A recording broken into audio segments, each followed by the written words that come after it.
Assalamualaikum warahmatullahi wabarakatuh. Perkenalkan, nama saya Muhammad Lintang Kerti dari kelas SD semester 5. Di sini saya dari kelompok 11 akan bersama teman saya Silmi Kafah akan menerangkan sedikit mengenai peran serta wewenang KPPU dalam menangani perkara persaingan usaha. Seperti kita ketahui, persaingan usaha dapat berdampak positif maupun negatif. Persaingan usaha yang sehat akan memberikan manfaat bagi konsumen. Konsumen akan dapat memiliki produk-produk yang bervariatif dengan harga pasar dan kualitas yang tinggi. Sedangkan apabila pasar dikuasai oleh satu pihak atau sekelompok pihak tertentu, maka terbuka peluang mematikan bekerjanya mekanisme harga, dan hal itu akan mendatangkan kerugian bagi konsumen. Persaingan usaha tidak sehat menjadi gambaran kondisi perekonomian sebelum adanya reformasi. Namun, meskipun undang-undang sudah diberlakukan saat ini, tetap marak praktek monopoli di Indonesia oleh pelaku usaha masih menjadi tanda tanya bagi masyarakat, sebagaimana dalam pelaporan Komisi Pengawasan Persaingan Usaha atau KPPU tahun 2019 tercatat sebanyak 160 laporan masyarakat tentang dugaan pelanggaran dengan 33 kasus perkara yang sudah diputus. Pelaku usaha terkesan leluasa melakukan praktek monopoli yang dilarang oleh Undang-Undang Nomor 5 Tahun 1999 tentang larangan praktik monopoli dan persaingan usaha tidak sehat. Ada beberapa faktor yang penyebab, baik dari undang-undang maupun dari lembaga penegak hukumnya, yang tidak dapat menjangkau pelaku usaha yang melakukan praktek monopoli dan persaingan usaha tidak sehat. Maka dari itu kami akan sedikit membahas mengenai peran dari KPPU. Seiring dengan era reformasi, telah terjadi perubahan dalam bidang ekonomi dan bisnis yang ditandai dengan berlakunya Undang-Undang Nomor 5 Tahun 1999 tentang larangan praktik monopoli dan persaingan tidak sehat yang dikenal dengan Undang-Undang Anti Monopoli. Dalam undang-undang ini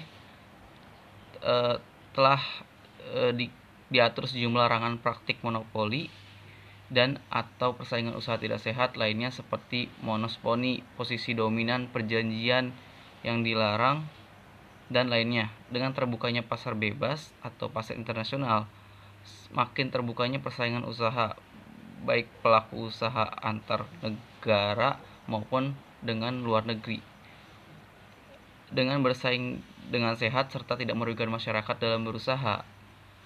Demikian pula dengan pasar internasional juga harus memenuhi undang-undang ini, sehingga pada akhirnya timbul penguasaan pasar secara kompetitif. KPPU atau disingkat Komisi Pengawasan Persaingan Usaha yang dibentuk berdasarkan Undang-Undang Nomor 5 Tahun 1999 memiliki peran yang tepat sesuai dengan amanatnya sebagai lembaga penegakan hukum persaingan usaha dan advokasi kebijakan persaingan usaha. Sejalan dengan dukungan terhadap arah kebijakan dan strategi ekonomi rakyat yang berkelanjutan, KPPU juga dapat mendapatkan amanat dalam pengawasan kemitraan sesuai dengan Undang-Undang Nomor 20 Tahun 2008 tentang mikro, kecil, dan menengah, serta Peraturan Presiden Nomor 17 Tahun 2013 tentang pelaksanaan UU Nomor 20 Tahun 2008 tentang usaha mikro, kecil, dan menengah (UMKM). Peran KPPU sebagai lembaga pengawas ditempatkan dalam tatanan kebijakan persaingan yang dimuat sebagaimana Peraturan Presiden Republik Indonesia Nomor 2 Tahun 2015 tentang Rencana Pembangunan Jangka Menengah atau RPJM tahun 2015 sampai 2019.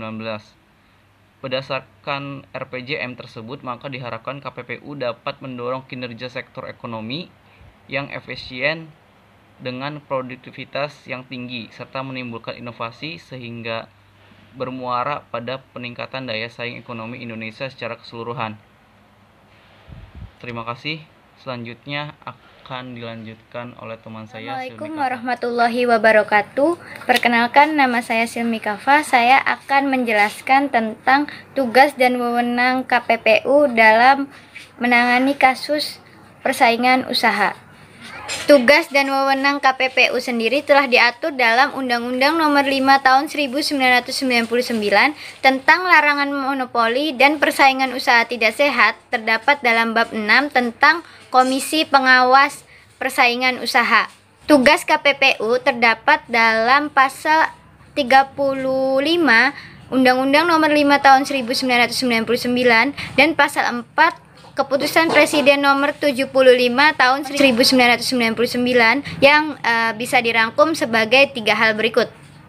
Yang pertama yaitu KPPU sebagai penilai dari suatu perjanjian, kegiatan usaha atau penyalahgunaan posisi dominan. Yang kedua yaitu sebagai penindak.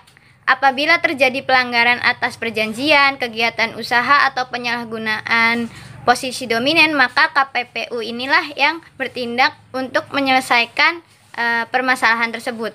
Yang ketiga yaitu sebagai pelaksana administratif.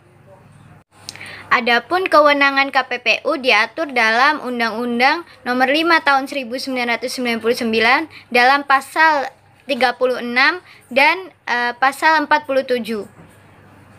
Kewenangan KPPU ini terbagi menjadi kewenangan aktif dan pasif, di mana kewenangan pasif ini merupakan bagian dari upaya KPPU untuk menerima laporan-laporan dari masyarakat terkait dugaan adanya pelanggaran persaingan usaha.